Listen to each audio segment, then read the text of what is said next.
It was very tumultuous relationship, but also very sexual. Girl, sit in your divine feminine. Get that dick.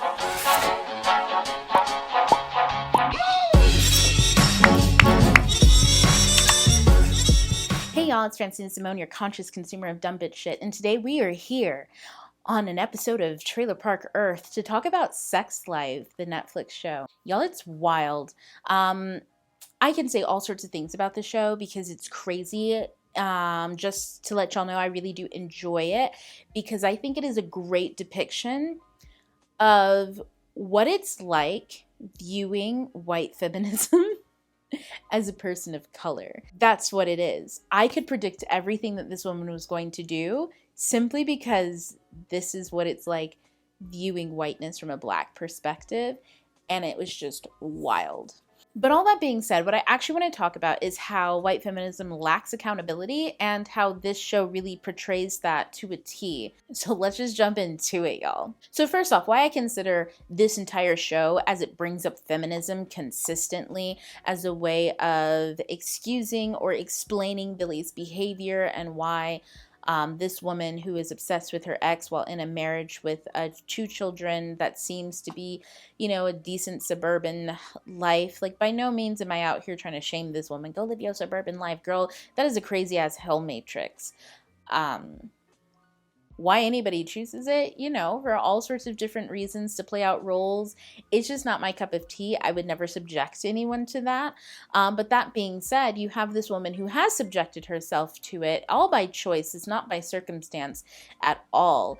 And she finds herself lacking, not feeling the way that she used to when she was younger. And so then she kind of goes down the road of memory lane, starts romanticizing her experiences with her ex-boyfriend, who she was very serious with. It was a very tumultuous relationship, but also very sexual.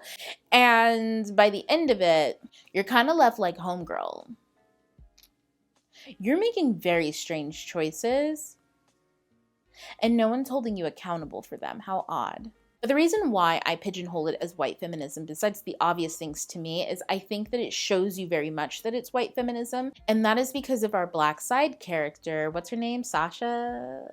Honestly, homegirl didn't even really need a name because she was essentially the magical Negro in the Jezebel and the I'm just here so the white woman doesn't have to think about how she is a part of an oppressive system and is actually not even being oppressed in this moment and is the oppressor all the way around, because I'm here to give her the free pass so that she can feel and do all of this and have her own liberation on the backs of the rest of us. That's essentially what her name was. But it is Sasha. We'll just call her Sasha.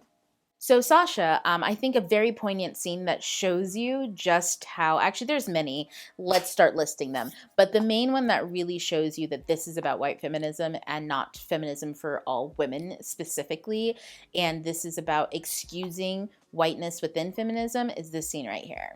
It's called code switching, something we in the Black community know all too well.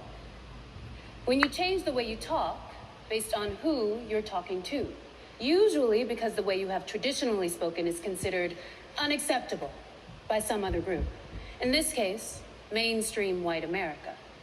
You abandon your authentic self in an attempt to fit in.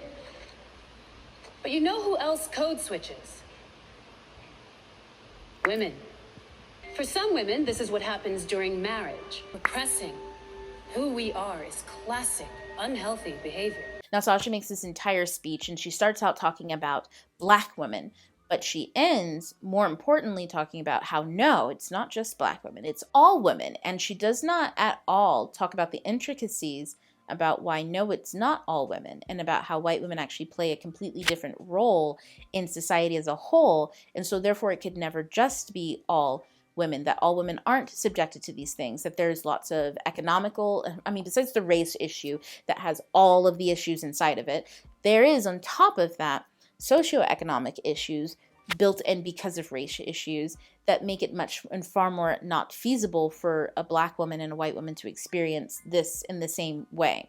That a Black woman is more likely to experience these issues due to a lot of other problems and lot less choices to make than the white counterpart. Now, for instance, slight tangent, This consistently comes up on Twitter anytime Black women are talking about dating. Why is a Black woman always shamed for wanting a man or for wanting more financial stability in a relationship, essentially? And that's because, sis, the idea of what we call a traditional system is actually built in whiteness. Our indigenous practices were swept and wiped aside, even in Africa that's been colonized. So let's not even talk about, well, what are they doing in Africa? That place was colonized. It was colonized by whiteness, just like how Black Americans are colonized by whiteness. So all of those traditional thoughts and feelings of how man and woman and what life should be like and financial stability, all of these things are built in a white system. And Black women specifically, all Blacks, but Black women were never meant to thrive in that system. You were always built in that system as a slave. In fact, you helped build that system as a slave. So why in that system would a Black woman not be shamed for looking and trying to rise out of essentially being at the bottom of the caste? She who must nurture all without reaping any benefits, because when do you give an enslaved person benefits? When do you give an enslaved person any benefits for doing any work? Like when? So Sasha actually embodies this in many ways. First, she's the Jezebel because we're introduced to her and she's this free sexual woman. And I've talked about this before with my BBL epidemic video, is that Black women are always considered extremely sexual, and by means for white women, a way to sexually liberate themselves, to be more like the Black woman, to take on more of her essence in a way, because it's a way in which you can act out something so that you can become something else. And that's not to say that no other race or no other people can be sexual. Yes, we can all be these things. However, when you and society are pigeonholed into a specific thing, that's not just you existing as a sexual being like other women. That's you being pigeonholed as essentially the sex object in society. So you can see how people have been trained to behave and to act that way about a Black woman. And that's where the imagery for the American Jezebel comes from. It's meant for the Black woman, the woman who is sexually empowered, has the curves, has the sex appeal, and leads the man astray. So Sasha is our Jezebel, our feminine energy. Oh my gosh. We want sexual liberation, says Billie. And so she leans on Sasha for that. And then when she, I guess, wants to settle down and live her white woman dreams of living in suburbia with a very steady Eddie man, she ends up in an isolated place, maybe in too of a traditional role. She's in the traditional white woman role and she doesn't like it. We start our show here with us breaking out of it. And as the show progresses, you see her turn to her friend Sasha, not as the Jezebel who frees her, but now as the magical Negro. Now, I know a lot of you may be saying, they're friends, they're best friends. Of course she's a confidant. The way Billie only calls this woman when she has something that's going on with her. She never calls her with exciting news or good news or wants to spend time with her. We also never see Sasha undergo any kind of duress to show how Billie is a friend to Sasha. So are they actually friends, or is Sasha just her magical Negro? Not only on top of that, Sasha has a PhD. She's a professor. She's a woman with an actual career and an entire life in a big city. And yet, when Billie goes heads up and has all sorts of things going on with her, she calls on this woman to babysit her children. In the middle of the night, she has to somehow find transportation from New York to Connecticut to babysit some children for this woman while she's having a breakdown that's really all of her own doing. And then on top of that, when this show really wants you to empathize and see that Billie is not just someone who's making bad decisions, but someone in a hard place, during a very, very creepy scene, Sasha is seen doing something that otherwise any other friend would be horrified by. Like, you just don't do this. And Billie is seen essentially feeling like, no, I'm the bad one here. I'm the one who's sad, even though I am kind of angry about it, but do I even have that right?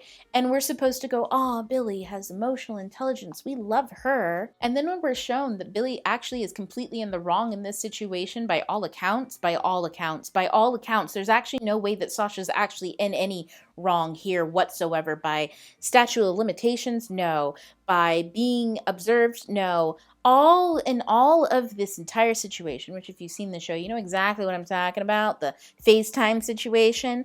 By all accounts, Sasha is not in the wrong at all. But it's a situation that's supposed to make us feel for Billie at the expense of Sasha when her entire privacy is being completely violated. And then We have this woman come back and say, oh no, sis, it's fine. It's okay. We're good friends. Like nothing could ever come between us. Nothing? Not even this woman manipulating you into a dinner in which you were uncomfortable with so she can cover up her own crazy? So y'all, this is all white feminism, okay? This has no feminism for women of color. This woman of color, the only woman of color in this entire show, has no place in this feminism. There is no safe place for her here.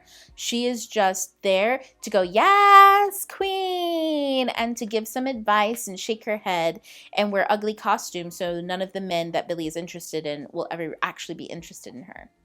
Only in one instance, used by her as an actual object. Like that entire scene, when you think about that FaceTime scene, think about the fact that she was actually being used by two white people in that scene. Not just one, two. And how she was being used. It's very insidious, ain't it?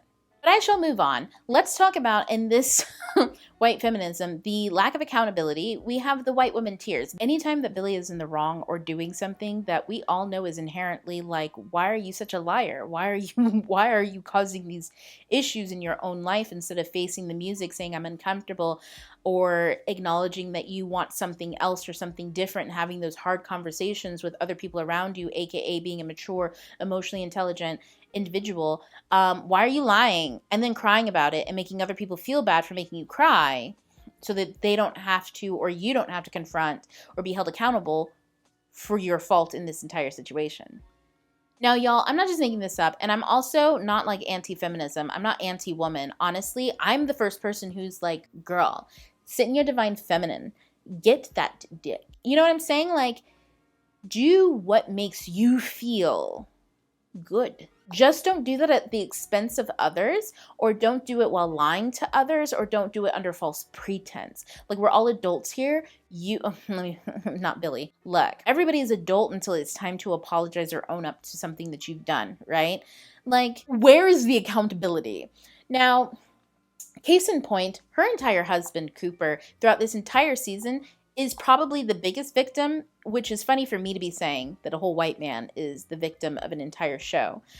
But I say that from a place where he confronts his own issues, he recognizes his own issues, and we see him working through those, even though we don't get oftentimes his perspective, except for what it pertains to him going through something Billie is dragging him through. But we see him working through his own issues, holding boundaries, trying to step outside those boundaries, testing things and being honest, and even doing and going beyond for Billie in order to make her feel comfortable. But in the end, because she's lying literally to everyone around her about what she actually wants, even when her husband tries to walk a mile to give her what she says she wants, she ends up crying. Somehow it's all his fault. Somehow it's not her fault. She implodes an entire community that was doing fine without her. And look, white suburbia, it's weird. But if those people are doing fine, who am I to go in there and implode stuff just because I don't like it? You get what I'm saying? Billie said, no, white women tears. I'm not happy because I'm not living the life that I want to live.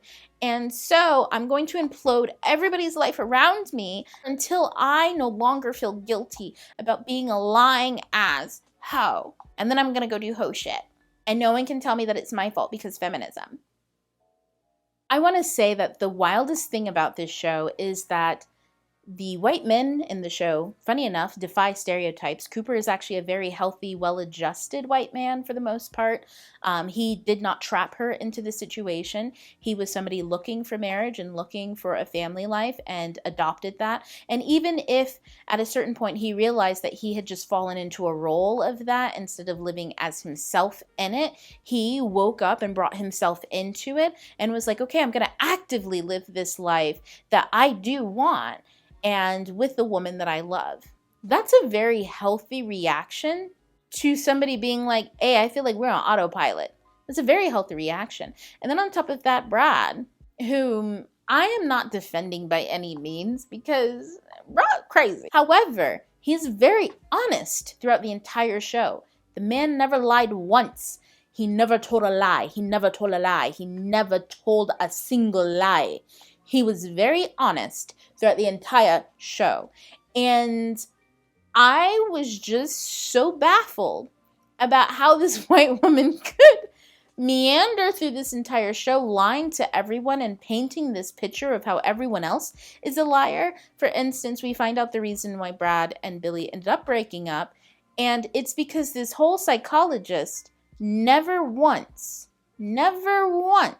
suggested that this man, who was clearly traumatized, and traumatized by an event that happened to both of them that they're both traumatized by, never once suggested he go to therapy. This whole woman with a PhD program for psychology, she wants to be a therapist. This whole woman never once suggested that this man go to therapy. Instead, she does all the textbook manipulation to only simply get what she wants in a situation with no care to any of the people around her. In fact, and I'm not the person to be like, girl, where your children at? Where your children at? You got to be at home. You're a mom. Where your children? I'm not that person to be like that. I'm over here like, I assume your children are fine since you're here. I just make the assumption. I'm not going to ask. I don't think your children need to be attached to your teat to be healthy, alive, and living. That's not me. But when I say that this woman would leave her children in random places and we would just never see them, they would be in the scene, but not in the scene. And I was like, ma'am, I think you need to go to ma'am. Like, it was just such a disconcerting and odd cognitive dissonance going on, which I think is inherently beautiful that we get to see this on screen if people know what they're actually witnessing, which is the weaponizing of white tears, the lack of accountability, and the infantilization of the white woman. She put herself into a life, decided she did not like it. And when a man does the exact same thing and goes through his stuff, he is villainized. But when she's going through her stuff, everyone in the entire show cocoons her. They infantilize her. She has this whole dramatic thing going on left and right, all of her own doing. She's causing chaos in every circle that she goes into. And she is never held accountable for it, except by one other white woman. The other white woman was just like, you fucking shit up for the rest of us, which really does make the mean girl trope, or the why girls don't like other girls, which is really why white women don't like other white women trope, make a whole lot of sense. Growing up, side tangent, as a black girl, black women tend to have sisterhood. We actually enjoy spending time with other black women, which caveat, because I know a lot of girls say, oh, I prefer hanging out with men or boys when I was younger, et cetera, et cetera. And I would say that has a lot more to do with if you were rebelling and rejecting against the idea that you had to be emotional when you were younger because you were a girl. So you rejected that idea, which means you're also rejecting girls who are that way and who are okay with that type of pressure to be that way because they're already that way. So instead you hung out with boys who were, actually they were repressed emotionally and told to repress their emotions and not feel those things and not act out in that way. And so you found that space more comfortable because it was not expected of you in that space. So I would say that it's probably more of a dynamic happening there. There's a lot of complex nuances there. It also depends culturally where you live. I'm talking from an American standpoint, but I digress.